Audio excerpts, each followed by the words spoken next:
দীর্ঘ প্রতীক্ষার পর আজ মুক্তি পেয়েছে দক্ষিণী সিনেমা পুষ্পার sequel Pushpa 2 the role.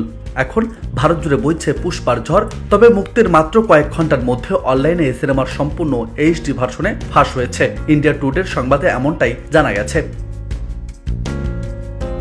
Pushpa 2 বেশ কিছু ওয়েবসাইটে দেখা যাচ্ছে। সংবাদ সূত্রে জানা গেছে টরেন্ট সহ বেশ কিছু প্ল্যাটফর্মে ফাঁস হয়েছে। এর মধ্যে রয়েছে ইমোবা, Movierulz, 9X movies, Filmyzilla, Tamil ইউগি, বলি ফর ইউ, জয়সা মুভিজ ইত্যাদি প্ল্যাটফর্মে। দক্ষিণের পরিচালক সুকুমারের এই সিনেমা বক্স অফিসের সব রেকর্ড ভেঙে দেবে বলে আভাস পাওয়া যাচ্ছে। আজ মুক্তির প্রথম দিনে এই সিনেমা সকাল 8টার মধ্যে মোট 21.8 কোটি রুপির ব্যবসা করেছে। ভারতে খোলা হয়েছিল সিনেমাটির অ্যাডভান্স বুকিং পোর্টাল, আর প্রথম 10 ঘন্টার মধ্যেই বুকিং হয়েছিল প্রায় 55,000 টিকিট। তবে সিনেমার পাইরেসির জন্য শাস্তি রয়েছে।